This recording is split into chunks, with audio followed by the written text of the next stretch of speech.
I'm 680 business editor Fil Martino. Canopy Growth is making money.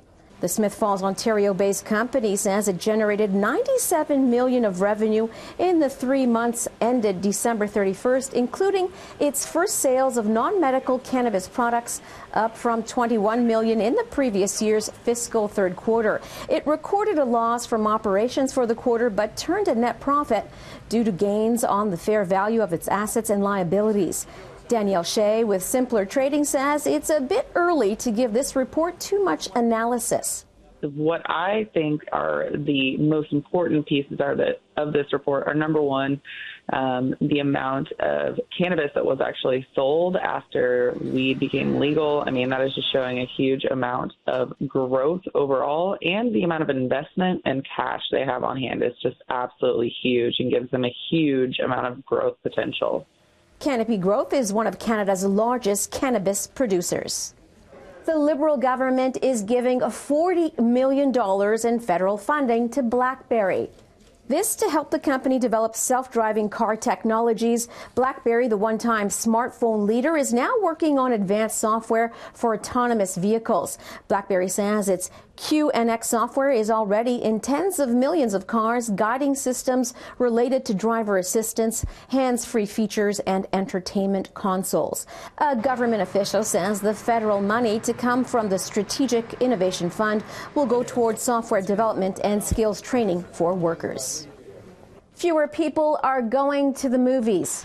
Cineplex says it had $27 million of net income in the fourth quarter, down from $28 million a year earlier as attendance at its theaters declined.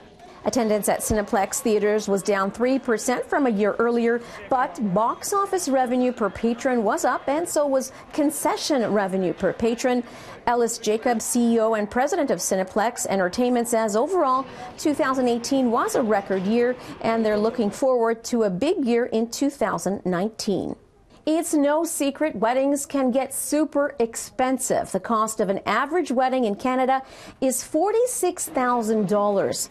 Janine White, Vice President of Marketplaces and Strategy Development at ratesupermarket.ca, says their 2019 Cost of Love study found most Canadians would rather spend their money elsewhere.